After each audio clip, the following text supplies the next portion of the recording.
Inventário judicial ou extrajudicial? Eis a questão. Meu nome é Edivaldo, sou advogado, professor de Direito, atuante na área do Direito das Sucessões, especialista em inventário e em partilha. Se essa é sua dúvida, fica comigo até o final desse vídeo, que eu tenho certeza que eu vou esclarecê-la. Vamos lá? A pessoa faleceu e agora você precisa fazer um inventário. E você quer saber se faz o inventário judicial ou extrajudicial. Na realidade, eu tenho certeza que a sua dúvida principal não é nem essa. A sua dúvida principal é saber o que é um inventário, como que ele funciona, para depois você saber se é um inventário judicial ou extrajudicial. Então eu vou te explicar de maneira bem rápida o que é um inventário. O inventário nada mais é do que a catalogação dos bens, dívidas e direitos da pessoa falecida e apresenta isso para um juiz ou para um tabelião. Quando eu apresento para um juiz, é um processo de inventário judicial. Quando eu apresento para o tabelião, é um processo de inventário extrajudicial. Tá bom, professor, agora eu entendi. Morreu meu pai ou a minha mãe, eu preciso fazer um inventário e eu já sei que se eu fizer essa catalogação dos bens, dívidas, direitos e apresentar para o juiz, é inventário judicial. Se eu fizer para o tabelião, é o inventário extrajudicial. Tá, mas quando que eu faço isso? Quando que eu faço judicial e quando que eu faço extrajudicial? Muito bem, a pergunta é excelente. Vamos lá. O artigo 610 do Código de Processo Civil, ele fala quando que é cabível o processo extrajudicial. De uma maneira meio invertida, né? Ele fala assim, ó, não será cabível o processo extrajudicial quando houver testamento, por exemplo. Mas vamos aos requisitos. Você pode fazer um inventário extrajudicial se a pessoa falecida não deixou testamento. Você pode fazer um inventário extrajudicial se todos os herdeiros forem maiores de idade e capazes, ou seja, se eles estiverem todos na sua capacidade civil, no exercício da sua capacidade civil. Você pode fazer um inventário judicial se todos os herdeiros estiverem de acordo, concordes, né? De acordo com o pagamento das dívidas, a forma de pagamento das dívidas, a forma de partilha dos bens. E por último, você pode fazer um inventário extrajudicial se os bens todos forem existentes no Brasil. Se tem imóvel fora do Brasil, por exemplo, já não pode ser inventário extrajudicial. Esses requisitos, eles têm que ser cumulativos, tá? Eles não são exclusivos, alternativos, eles são cumulativos. Eu tenho que ter os 4 requisitos. Todos os herdeiros têm que ser maiores de idade e capazes, ou seja, estarem no exercício da sua capacidade civil. Não pode haver testamento, ou se houver testamento, que ele esteja prescrito ou caduco, que os bens sejam todos aqui no Brasil e que haja concordância entre os herdeiros. Se você preencheu todos esses requisitos, você pode fazer o inventário extrajudicial. Tá bom, professor, agora eu entendi, eu já sei o que é o inventário judicial, já sei o que é o inventário extrajudicial. Mas é vantajoso eu fazer o inventário extrajudicial? É uma excelente pergunta essa.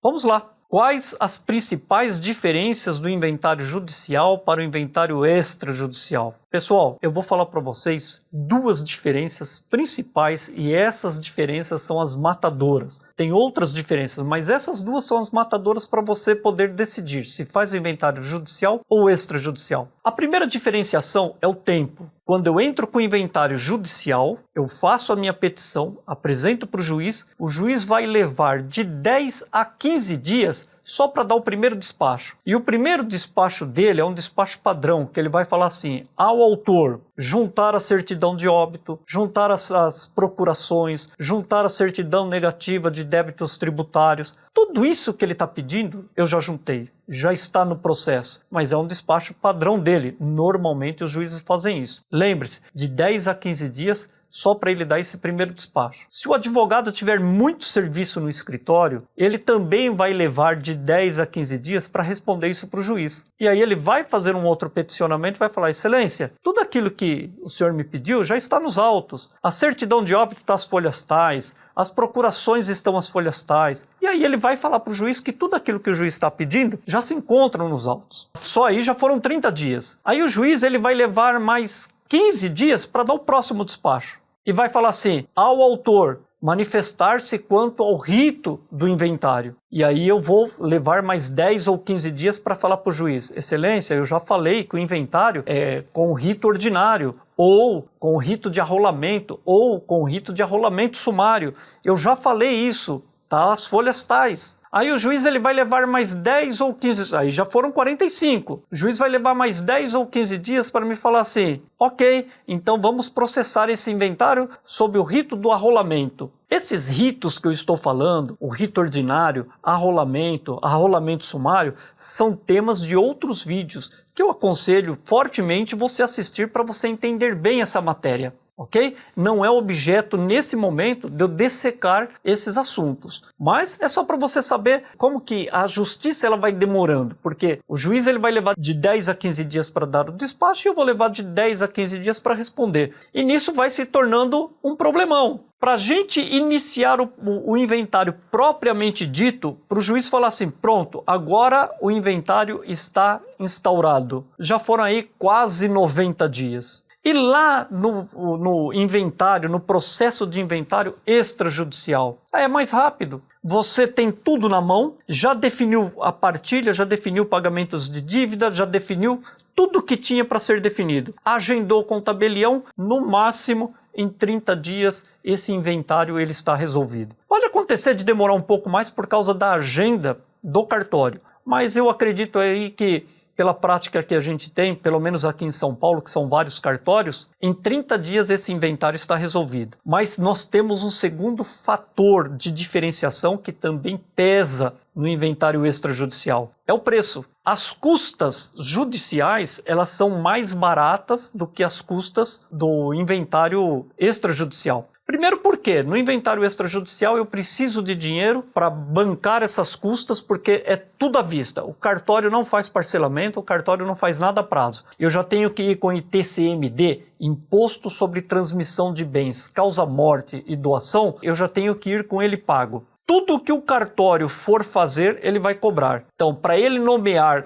um inventariante, é por escritura pública, é cobrado. As procurações passadas aos advogados é por escritura pública, é cobrado. Se tiver algum herdeiro que queira renunciar um bem ou que queira fazer a cessão desse bem, é por escritura pública, é cobrado. Então, o processo dentro do cartório, apesar de rápido, ele é um pouco mais caro. Um pouco não, ele é bem mais caro. E na justiça? Na justiça, um bem que custa aproximadamente 500 mil, para você entrar com processo de inventário, você vai pagar uma taxa judicial de 3.500. Se você já fez o acordo com o advogado sobre os honorários advocatícios, esses honorários, se for um único advogado ou um único escritório para todos os herdeiros, esses honorários vai sair do espólio, dos bens que a pessoa falecida deixou. Se houver a necessidade de renúncia, se algum herdeiro quiser renunciar, o juiz faz isso por termo nos autos. O que significa? Ele fala para o cartório, cartório, prepara um termo de renúncia e chama a pessoa que está renunciando para assinar aqui no cartório. Aí o cartório lá do fórum, o cartório do fórum, não é o cartório do tabelião, cartório do fórum, prepara esse termo de renúncia, notifica o advogado e fala, ô doutor, traz aí o seu cliente para ele assinar no prazo de X dias esse termo de renúncia. E isso é gratuito e tem todo o valor que tem aquele do cartório do tabelião. Se existe um herdeiro querendo fazer a cessão de bens, da mesma forma, o juiz ele vai falar para o cartório fazer essa cessão de bens e chamar a pessoa para assinar. E tudo isso é gratuito. Ou seja, o inventário judicial ele acaba sendo mais demorado, mas ele é um pouco mais barato. Quando eu falo um pouco mais barato, é porque se nós formos traçar a relação de custo-benefício, você vai verificar que às vezes a rapidez importa mais. Às vezes a economia financeira importa mais. Se você não está preparado financeiramente para enfrentar o inventário, é melhor que você faça o inventário judicial. Feita essas diferenciações, eu acredito que agora você já tenha capacidade, já tenha condições de escolher ou pelo inventário judicial ou pelo inventário extrajudicial. Se esse vídeo fez sentido para você, eu já peço que você já dê o seu joinha, se inscreva no canal, ative o sininho para você receber os próximos vídeos sempre, todas as vezes que nós lançarmos e deixe o seu comentário, faça a pergunta, talvez a sua pergunta seja tema do próximo vídeo, ok? Te espero no próximo vídeo. Até mais!